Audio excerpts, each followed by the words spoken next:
আসসালামু আলাইকুম নমস্কাৰ বন্ধুসকল আপোনালোকৰ খবৰ কেনে খবৰ নিশ্চয় ভাল মোৰো ভাল তো আজি মই গৈ আছোঁ ভেৰভেৰি বজাৰ ভেৰভেৰি এমই স্কুল খেলপথাৰত এখন ডাঙৰ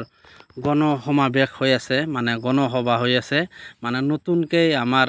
বিটিডিত অন্তৰ্ভুক্ত হৈছে 4খন গাঁও মানে এটা ভেৰভেৰি গাঁও পঞ্চায়তৰ যিমানখিনি গাঁও আছে 4টা গাঁও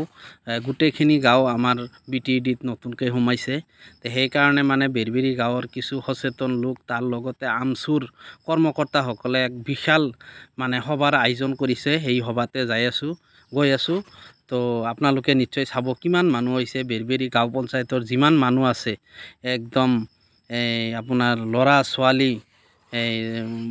বোৱাৰী সকলো মানুহ আহিছে এইটো সমাৱেশত কাৰণ সিহঁতে মানে বিটিডিত থাকিব খোজা নাই তো আমিও বিচাৰোঁ যে যিসকল গাঁও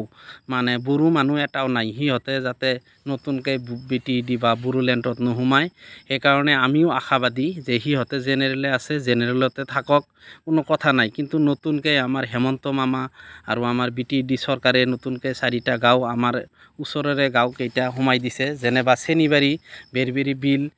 বৰখাট আৰু বৰজাৰ এই 4টা গাঁও নতুনকৈ মানে বিটিডিত সোমাইছে সেইকাৰণে এই 4 গাঁৱৰ যিমান মানুহ আছে সকলোৱে আহিছে একত্ৰিত হৈছে আৰু প্ৰতিবাদ কৰি আছে যে আমাৰ বিটিডিৰ পৰা মানে কাটি দিব লাগে সেইকাৰণে বোলে আমাৰ হেমন্ত মামায়ে সিহঁতক আশ্বাস দিছে যে বিটিডিত গাঁও মানে অন্তৰ্ভুক্ত নহয় আৰু শুনা পাই আছোঁ ভেৰভেৰি চেনিবাৰী বৰখাটৰ মানুহে মানে সিহঁতে মানে ভোট বৰ্জন কৰক আমাৰ কোনো কথা নাই সিহঁতৰ যিটো ভাল এইটো কৰিবই আমিও আশা কৰোঁ যে এইখিনি 4টা গাঁৱৰ ভিতৰত এটাও বড়ো মানুহ নাই কিহৰ ভিত্তিক মানে আমাৰ অসম চৰকাৰে নতুনকৈ এই 4টা গাঁও বিটিডিত পেলাইছে আমাৰো বেয়া লাগছে তো বিটিডিত থাকিলেও অসমৰ ভিতৰতে বিটিডিত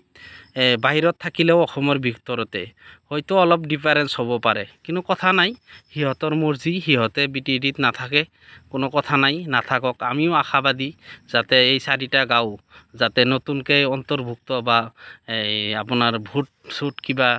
যাতে দিব নালাগে সিহঁতৰ পঞ্চায়ত আছে পঞ্চায়তে থাকক তে সকলোৱে ভিডিঅ'টো শ্বেয়াৰ কৰি দিব যাতে আমাৰ হেমন্ত মামাই নতুনকৈ বিবেচনা কৰি এই কেইজন মানুহক মানে ৰাইজক যাতে কিবা এটা সকাহ দিয়ে আৰু নিশ্চয় সিহঁতে চিন্তাবাদী হৈ আছে মানে নানান টেনশ্যনত বহি আছে কাৰণ এটা ঠাইৰ পৰা আৰু এটা ঠাইত যোৱা কিমান জ্বালা আৰু কিবা কাগজ পাতি ডকুমেণ্টছ বহুত চিন্তাৰ কথা হ'লেও কি কৰা যাব এতিয়া চৰকাৰে আমাক যিটো কৰে সেইটোৱে মানে আমাৰ মানি ল'ব লাগিব কাৰণ আমাৰ সংখ্যালঘু ইছলাম ধৰ্মীয় মানুহৰ মানে আল্লাহৰ বাহিৰে কোনো মানে বিচাৰ দিয়া জাগা নাই যি যেনেকৈ মানে আমাক ফুটবলৰ নিচিনা ব্যৱহাৰ কৰি আছে যিফালে দিয়ে সিয়ে গ'ল দি দিয়ে আমাক তে যিয়ে নহওক আপোনালোকৰ মানে ভিডিঅ' বনাই আপোনালোকৰ দৃষ্টি আকৰ্ষণ কৰিলোঁ আপোনালোকে নিশ্চয় মোৰ ভিডিঅ'টো চাই এটা শ্বেয়াৰ কৰিব যাতে আমাৰ ৰাইজ সজাগ হৈ থাকে আৰু শিক্ষাৰ ফালে অলপ আগুৱাই যায় আমাৰ জাতিটো যেনেকৈ পিছ পৰি আছে তে যিয়ে নহওক মোৰ ভিডিঅ'টো চাই ভাল লাগিলে চবেই শ্বেয়াৰ কৰিব আৰু মোৰ পেজটো ফ'ল'